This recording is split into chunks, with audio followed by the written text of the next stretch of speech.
Direct indirect हो सकता है, लेकिन मैं 2.5 साल तक किसी पार्टी में नहीं ज्वाइन होने वाला। आज ही के दिन मैं कांग्रेस पार्टी में ज्वाइन हो रहा हूँ। नमस्कार, मैं हूं दिबांजलि मोइत्रा। कहते हैं नेता और ऊंट कब किस करवट बैठे कोई नहीं जानता। ये कहावत गुजरात के पाटीदार आंदोलन के नेता हार्दिक पटेल पर बिल्कुल फिट बैठती है। कल तक राजनीति के नाम पर तौबा तौबा करने वाले हार्दिक पटेल 2019 के चुनावों में ताल ठोकने की तैयारी कर चुके हैं। हार्दिक पटेल ने अपनी राजनीति चमकाने के लिए कांग्रेस पार्टी को चुना है। आज ही के दिन मैं कांग्रेस पार्टी में ज्वाइन हो रहा हूँ। ये वो हार्दिक पटेल हैं जिन पर राजद्रोह के आरोप है, जिनकी कथित सेक्स सीडी सोशल मीडिया से न्यूज चैनल तक तैर चुकी है। इतने होनहार वीरवान नेता के स्वागत में कांग्रेस पार्टी और राहुल गांधी पलक पावड़े बिछाए बैठे हैं।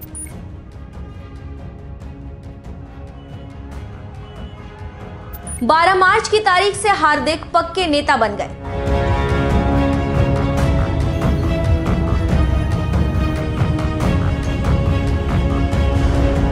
पाटीदार बिरादरी के लिए पूरे गुजरात में हाहाकार मचाने वाले हार्दिक पटेल को भला कौन नहीं जानता।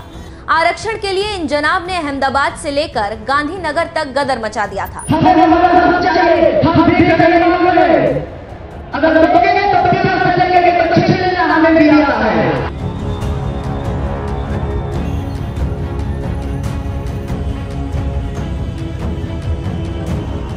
हार्दिक के गुस्से का अंदाजा सड़कों पर जलकर राख हुई गाड़ियों को देखने के बाद पूरे देश को हुआ। तब बहुत बड़े क्रांतिकारी थे हार्दिक पटेल, लेकिन आंदोलन करने का अब इनका मन नहीं रहा। अब ये आंदोलनकारी भी नेतागिरी करेंगे और हार्दिक के नेता है राहुल गांधी, पार्टी है कांग्रेस। राहुल कहेंगे तो हार्दिक चुनाव लड़ेंगे, राहुल कहेंगे तो हार्दिक पार्टी का प्रचार करेंगे।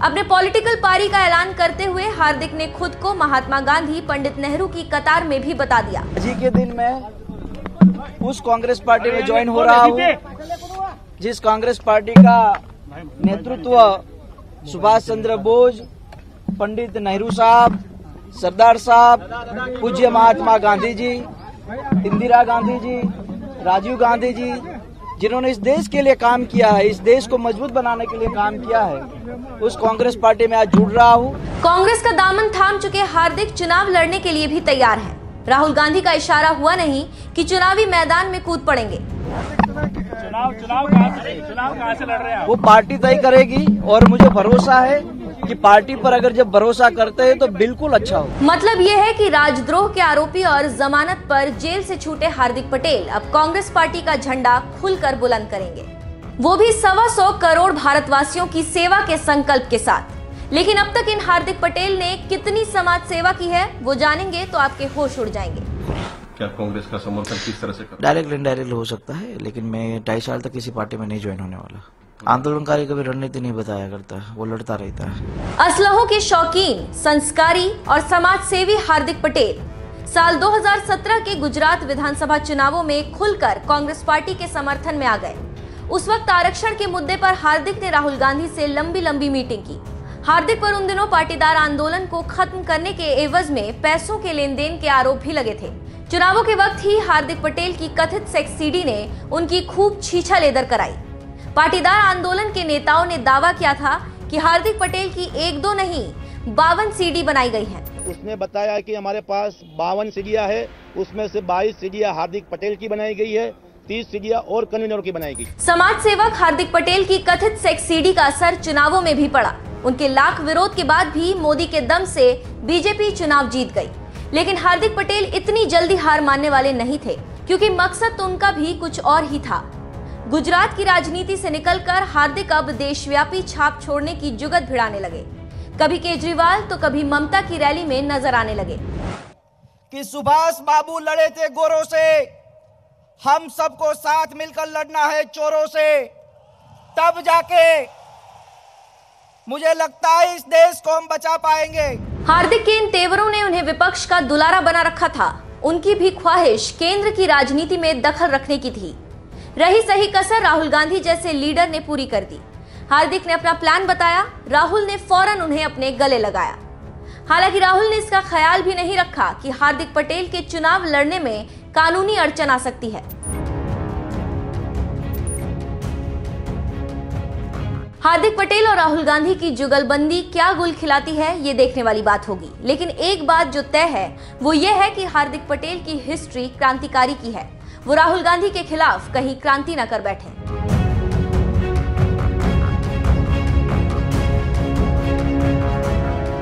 કોંગ્રેસ પક્ષ તરફથી જે પ્રવચનો કરવામાં આવ્યા એમાં ગાંધી પરિવારની ગાંધીજી પ્રત્યેની કેટલી ભાવના છે, કેટલી લાગણી છે એ આજે એમના પરિવાર તરફથી જ જાહેર થઈ ગઈ। પ્રિયંકા ગાંધી વાડેરાએ જાહેરમાં એમના પ્રવચનમાં કહ્યું કે હું આજે પ્રથમ વખત ગુજરાતમાં આવી છું અને પ્રથમ વખત સાબરમતી આશ્રમમાં આવી છું। જે નહેરુ પરિવાર ગાંધીજીના નામે દાયકાઓ સુધી કોંગ્રેસ ઉપર અધિકાર જમાવ્યો, જે નહેરુ પરિવારે દાયકાઓ સુધી ગાંધીજીના નામે પ્રજા પાસે મત લઈ અને ભારત અને રાજ્યોમાં શાસન કર્યું, એ નહેરુ પરિવારના એક દીકરી આટલી ઉંમરના થવા છતાં આજ સુધી સાબરમતી આશ્રમમાં અગાઉ એક પણ વખત આવ્યા નથી। એ આપણે સમજવા જેવું અને જાણવા જેવું છે। જે ગાંધી પરિવાર ગાંધીજીના નામે આજે પણ આખા દેશમાં મત માગે છે, ગાંધીજીની કોંગ્રેસ છે એમ કરીને આગળ ફરે છે, પરંતુ સાબરમતી આશ્રમ જે દેશ અને દુનિયાનો સૌથી વધુ ઐતિહાસિક આશ્રમ, ગાંધીજીએ જ્યાંથી આઝાદીની લડતની ખૂબ મોટી વ્યવસ્થાઓ આયોજનો કરેલા અને દાંડીકૂચ જેવી મહાન યાત્રા જ્યાંથી ગાંધીજીએ શરૂ કરેલી, ત્યાં આગળ આજે પ્રથમ વખત પ્રિયંકા ગાંધી આવ્યા, ગુજરાતમાં પણ પ્રથમ વખત આવ્યા અને એ પણ કોંગ્રેસમાં હોદ્દો ધારણ કર્યા પછી। પરંતુ અત્યાર સુધી તેઓ ગુજરાત નહોતા આવ્યા, સાબરમતી આશ્રમમાં ગાંધીજીના દર્શન નહોતા કર્યા, એ એમણે જાતે કબૂલ કર્યું છે। એટલે ફક્ત ગાંધીજીના નામને આગળ કરવું, ગાંધીજીના નામે મત માગવા અને ગાંધી આશ્રમમાં આટલી મોટી ઉંમર પછી પહેલી વાર એ વિરોધાભાસ પ્રિયંકા ગાંધીએ આજે પોતે જાહેરમાં કબૂલ કર્યો છે। એટલે ગુજરાત માટે એમને કેટલી લાગણી છે, સાબરમતી આશ્રમ પૂજ્ય મહાત્મા ગાંધીજી માટે કેટલી લાગણી છે એ આજે ગુજરાતની અને દેશની જનતાએ સાંભળ્યું છે અને જોયું પણ છે।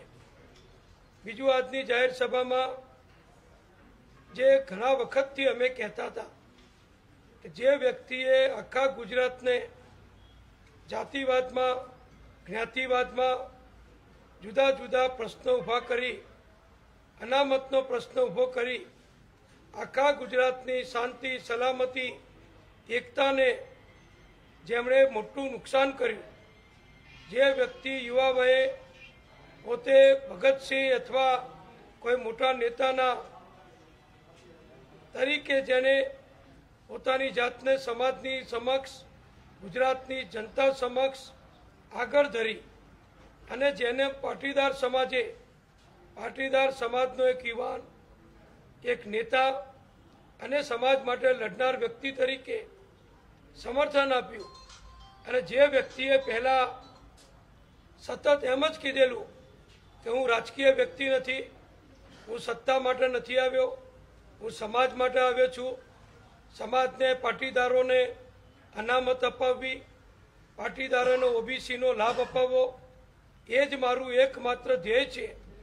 એમ કરીને જે વ્યક્તિએ આખા ગુજરાતમાં અશાંતિ ફેલાવી, ગુજરાતની જે સમરસતા, દરેક જ્ઞાતિઓ વચ્ચે જે સુમેળ હતો એમાં મોટો ભેદ પાડવાનો, મોટા ભાગલા પાડવાનો જે પ્રયત્ન કર્યો, એ વ્યક્તિ હાર્દિક પટેલ આજે કોંગ્રેસમાં જોડાયા છે।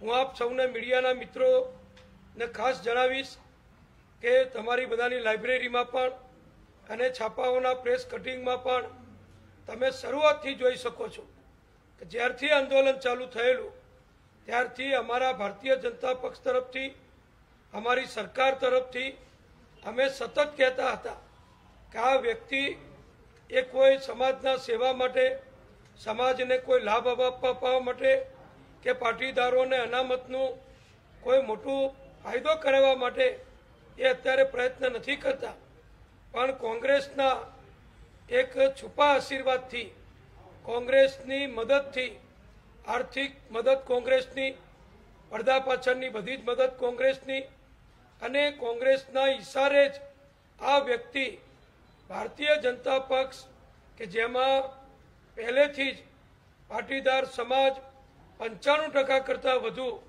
સમર્થન કરતો હતો, એ પાટીદાર સમાજને વેરણછેરણ કરવો, એ પાટીદાર સમાજમાં ભાગલા પડાવવા અને એ પાટીદાર સમાજને અન્ય જ્ઞાતિ સમાજોથી અલગ પાડી દેવો,